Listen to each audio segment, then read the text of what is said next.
साथियों, जय भीम।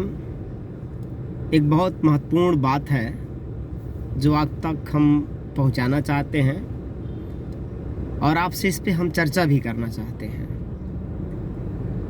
बाबा साहब डॉक्टर अंबेडकर को जानने वाले, बाबा साहब डॉक्टर अंबेडकर को मानने वाले और बाबा साहब डॉक्टर अंबेडकर के आंदोलन पर काम करने वाले बहुत सारे लोग हैं जो बाबा साहब डॉक्टर अंबेडकर की बात अधूरी पकड़ के वही समाज में फैलाने की कोशिश करते हैं। और हमेशा से कोशिश किया गया है, खास करके जो राजनीतिक आंदोलन के लोग हैं वो अधूरी बात हमेशा समाज के पास पहुंचा करके अपना राजनीतिक जो लक्ष्य है उस पर बहुत आसानी से पहुंचना चाहते हैं। और एक बात हमेशा मंचों पर जो अंबेडकरवादी आंदोलन के लोग हैं और राजनीतिक लोग हैं, वो लोग मंचों पे बात हमेशा बोलते रहते हैं, एक लाइन पकड़े हुए हैं और बहुत ज़बरदस्त तरीके से तेज़ी से लाइन पकड़े हुए हैं कि बाबा साहब डॉक्टर अंबेडकर ने कहा था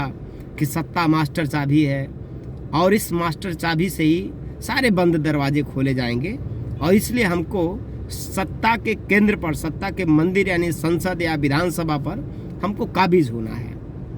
ये बात कह करके जो राजनीतिक आंदोलन के लोग हैं वो बहुत तेज़ी के साथ इसी बात पे ज़्यादा जोर देते हैं कि हमको हर हाल में सत्ता हासिल करना है। लेकिन यह बात बताना भूल जाते हैं, बल्कि भूलते नहीं, चालाकी करते हैं कि बाबा साहब डॉक्टर अंबेडकर ने सत्ता मास्टर चाबी है ये लेने की बात ज़रूर कही, लेकिन सत्ता जब तक मिली नहीं, क्या तब तक बाबा साहब डॉक्टर अंबेडकर अपने घर में चुप बैठे थे? इतना सब कुछ दे दिया बाबा साहब डॉक्टर अंबेडकर ने, वो कितनी बार सरकार बनाए। अपने जीवन में तो बाबा साहब डॉक्टर अंबेडकर खुद की अपनी कोई सरकार नहीं बना पाए, लेकिन बाबा साहब डॉक्टर अंबेडकर हर दिन लड़ते रहे। लड़े अपने जीवन में हर दिन, जो एक रास्ता जहाँ से अधिकार मिल सकती है, ये तो ज़रूर बताया, बार बार बताया कि सत्ता मास्टर चाबी है।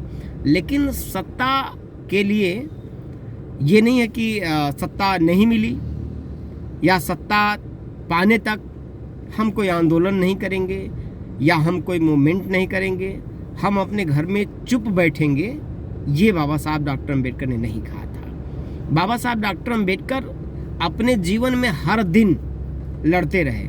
अगर सिर्फ ये कहते कि सत्ता मिलेगी तभी मैं लड़ूंगा या सत्ता में आ जाऊंगा तभी मैं समाज को कुछ दे पाऊंगा, तब तो बाबा साहब चुप अपने घर में बैठे रहते, तो फिर उनको चावदार तालाब पानी पीने के लिए आंदोलन क्यों चलाना पड़ा।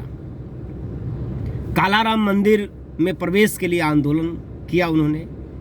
आंदोलन के पीछे उनका हमेशा, और दुनिया में जो भी समस्याओं के रखने के प्लेटफार्म थे भारत के अंदर, उन सभी प्लेटफार्मों पे बाबा साहब डॉक्टर अंबेडकर प्रेजेंट होते थे। ज्ञापन, पत्रिका, आंदोलन, ये खूब किया बाबा साहब ने अपने जीवन में। जन आंदोलन, सत्याग्रह, ये हमेशा आंदोलन किया बाबा साहब डॉक्टर अंबेडकर ने। हाँ, इतना ज़रूर है कि वो सत्ता लेना चाहते थे, लेकिन सत्ता जब तक नहीं मिली वो तब तक चुप भी नहीं थे। और सत्ता तो उनके जीवन में एक भी बार नहीं आई। तो बिना सत्ता, बिना अपनी सरकार बनाए हुए बाबा साहब डॉक्टर अंबेडकर ने हम लोगों को इतना कुछ दे दिया। और आज जो राजनीतिक नेता लड़ाई लड़ना नहीं जान रहे हैं या वो संघर्ष से डर रहे हैं, वो डरे हुए नेता जो सड़क पर नहीं उतर सकते, वो बाबा साहब डॉक्टर अंबेडकर के चावदार तालाब के उस मार्च, उस आंदोलन से प्रेरणा नहीं लेते हैं, उसको ढक देते हैं। वो बोलते हैं कि बाबा साहब ने कहा था सत्ता में आना है, बाबा साहब ने कहा था कि सत्ता मास्टर चाबी है। अधूरी बात तो बता देते, लेकिन ये नहीं बताते कि बाबा साहब डॉक्टर अंबेडकर को जब तक सत्ता नहीं मिली तो क्या बाबा साहब डॉक्टर अंबेडकर चुप बैठे थे? हर दिन लड़ रहे थे। और यही आज के नेता, जो कायर नेता हैं, जो बंगलों में हैं, वो बंगलों वाले जो लीडर हैं जिनको हमने स्थापित कर दिया, समाज ने स्थापित कर दिया, आज वो अपने घर में बैठे हैं और समाज को कायर बनाने की कोशिश कर रहे हैं, समाज को कमज़ोर बनाने की कोशिश कर रहे हैं। जो लड़ने वाला समाज है, जो हमेशा संघर्षों की बदौलत सारे अपने अधिकारों को हासिल किया है डॉक्टर अंबेडकर के सिद्धांतों पे चल करके, आज वो अपने घरों में बैठा रहे, ऐसा ही हमारे नेता चाहते हैं। SC/ST एक्ट खत्म हो गया होता अगर समाज लड़ा नहीं होता, अगर समाज सड़क पर उतरा नहीं होता। तमाम ऐसी घटनाएं हो रही हैं, हाथरस से लेकर के तमाम बलरामपुर से लेकर के हमारी बहन बेटियों के आबरू से खेलने की जो कोशिश हो रही है, उन बेटियों को, उन परिवारों को अगर न्याय आज मिल पा रहा है तो आंदोलित समाज की वजह से मिल पा रहा है। नेता तो यही सब सोच रहे हैं कि समाज लड़े ना, फिर हम बंगले में बैठ करके समाज को बेचते रहें। नेताओं को सिर्फ वोट चाहिए, वो लड़ने नहीं देना चाह रहे हैं समाज को। इसलिए साथियों, अधूरी बात को हमको नहीं समझना है। ऐसे नेता जो कहते हैं कि सिर्फ इतनी बात कह के अपनी जिम्मेदारी से भाग जा रहे हैं कि बाबा साहब ने कहा था कि सत्ता ले लो, सत्ता ही मास्टर चाबी है। तो उनसे ज़रा पूछिएगा कि हमको आज बुखार है तो 2 रुपए का पैरासीटामॉल नहीं दे पा रहे हो, 2 रुपए का पैरासीटामॉल से हमारा बुखार ठीक हो जाएगा, और तुम ये सपना दिखा रहे हो कि 5 साल बाद हम सरकार बनाएंगे, तब आपको एयर एम्बुलेंस से हम दिल्ली ले चलेंगे। तो क्या हम 5 साल जिंदा रहेंगे, या 5 साल हम बुखार में तड़पते रहें, मर जाएंगे? आज हमारे घर में आग लगी हुई है, घर जल रहा है, और नेता आके दरवाजे पे खड़ा होकर कहते घबराइए नहीं, घर जलने दीजिए, हम 5 साल के बाद यहाँ पर फायर ब्रिगेड की पूरी मशीन लगवा देंगे। तो क्या हम 5 साल का वेट करेंगे? घर जलने दें, 5 साल में वहाँ घर भी जल जाएगा और राख भी नहीं बचेगी। इसलिए जो कायर, जो कमज़ोर, जो नहीं लड़ सकता लीडर, ऐसे लोग बार बार ये बात कह के भाग रहे हैं लड़ाई से। वो लड़ नहीं सकते, कायर लोग हैं, कमज़ोर लोग हैं। और मानवर कांसीराम साहब ने भी कहा था कि लायक लोग रास्ता निकालते हैं और नालायक लोग बहाना निकालते हैं, और जो नालायक है वो बहाना भी बहुत शानदार निकालता है। तो ऐसे नालायक जो लड़ नहीं सकते वो बहाना निकाल रहे हैं, वो लड़ाई से भाग रहे हैं और समाज को कमज़ोर कर रहे हैं। और हर बात में जब ये बात कहते हैं कि हम सत्ता में आएंगे तो ये नहीं होगा, सत्ता में आएंगे वो नहीं होगा, तो भैया आज जो हो रहा है, क्या हम समाज को ऐसे ही मरते छोड़ दें? तो ऐसे नेताओं से, ऐसे लोगों से बहुत सावधान रहिए जो बाबा साहब डॉक्टर अंबेडकर की अधूरी बात, मतलब उनके कथन को तो बताते हैं लेकिन उनके कर्मों को आपके सामने नहीं आने देते हैं। बाबा साहब ने बातें कहीं समय समय पर, लेकिन बाबा साहब का कर्म भी देखो ना, कि बाबा साहब के जीवन का एक भी दिन ऐसा नहीं है जिस दिन बाबा साहब डॉक्टर अंबेडकर खुद आंदोलन में ना हो, खुद आंदोलन खड़ा किया। चाहे वो लाखों लोगों को लेकर के बौद्ध धर्म ग्रहण करने का भी एक आंदोलन था, वो देश को चुनौती देने का आंदोलन था। वो देश में जो एक व्यवस्था थी, जो हिंदुत्व की जो व्यवस्था थी, उसमें जो ऊंच नीच भेदभाव था, उस भेदभाव के विद्रोह में बाबा साहब डॉक्टर अंबेडकर ने 14 अक्टूबर 1956 में हिंदू धर्म छोड़ा और बौद्ध धर्म ग्रहण किया। तो ये चुनौती था, बाबा साहब का आंदोलन था। अब वो कहते कि नहीं, हम सरकार बना लेंगे तभी कोई आंदोलन करेंगे, तब तक तो समाज खत्म हो जाता।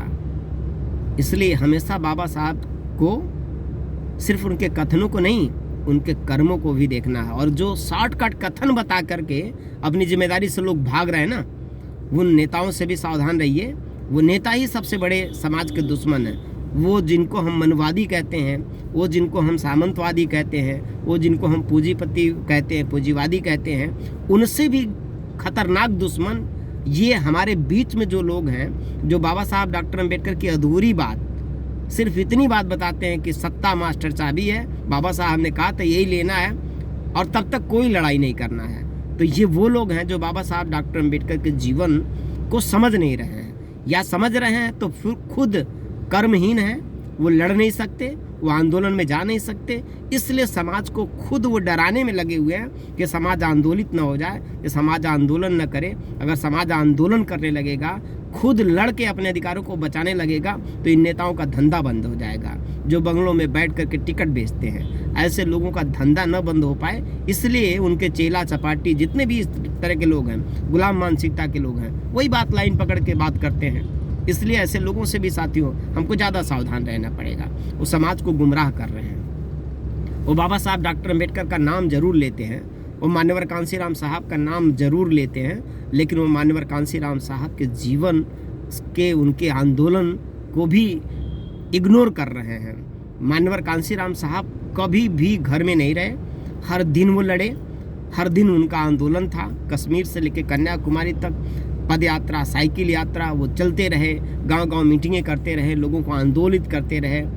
इसलिए साथियों हमको बाबा साहब डॉक्टर अम्बेडकर और मान्यवर कांसीराम साहब के जीवन का जो कर्म है, उन कर्मों को देखना होगा। उनके जीवन के जो आंदोलन हैं, उन आंदोलनों को देखना होगा। और बाबा साहब का जीवन हर दिन आंदोलन था, और आंदोलन कर करके ही बाबा साहब सड़कों पर सीधे संघर्ष करके ही समाज को बचाए हैं। हमको दोनों काम करना है।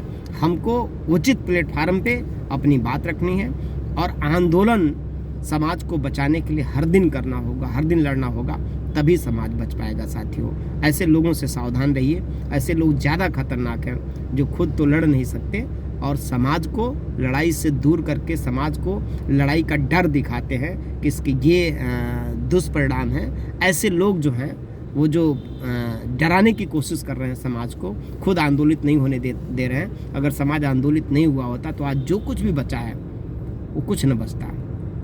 नेताओं के भरोसे, और खास करके एक नेता के ऊपर अगर भरोसा करके रहेंगे तो समाज का दमन हो जाएगा, ख़त्म हो जाएगा समाज, पूरा अधिकार छीन लिए जाएंगे। आज बैकलाग के सवाल पर कोई लीडर नहीं बोल रहा है। आज 20 लाख से ज़्यादा यूपी के अंदर बैकलाग खाली है। आज जो शिक्षा नीति है जो 2020 की जो सरकार की, आज शिक्षा हमसे छीनी जा रही, दलित पिछड़ों से शिक्षा छीनी जा रही है। सारे जो यूनिवर्सिटीज़ हैं, डिग्री कॉलेज हैं, उनका निजीकरण किया जा रहा है, उनके अनुदान ख़त्म किए जा रहे हैं। विश्वविद्यालयों से ये कहे जा रहे हैं कि अब आप खुद वहीं से पैसा निकालिए और वहीं से सैलरी दीजिएगा, अब हम कोई आपको अनुदान नहीं देंगे। तो ऐसे में वो फीस महंगी हो जाएगी। जहां हम 1000 2000 में पढ़ लिए यूनिवर्सिटी में, अब 50,000 1 लाख रुपए हम फीस कहां से दे पाएंगे। गरीब का बच्चा, रिक्शा चलाने वाले का बच्चा, वो जो दिहाड़ी मजदूर का बच्चा है वो कैसे पढ़ पाएगा। दलित पिछड़ों गरीबों के बच्चे कहाँ पढ़ पाएंगे। टाटा बिरला अंबानी और गांव का प्राइमरी स्कूल खरीद लेंगे, वो चलाएंगे, वहाँ फीस महंगी हो जाएंगी। तो जो हमारा बच्चा आज फ्री में जाके प्राइमरी के स्कूलों में कम से कम ककहरा सीख लेता है, वो पढ़ना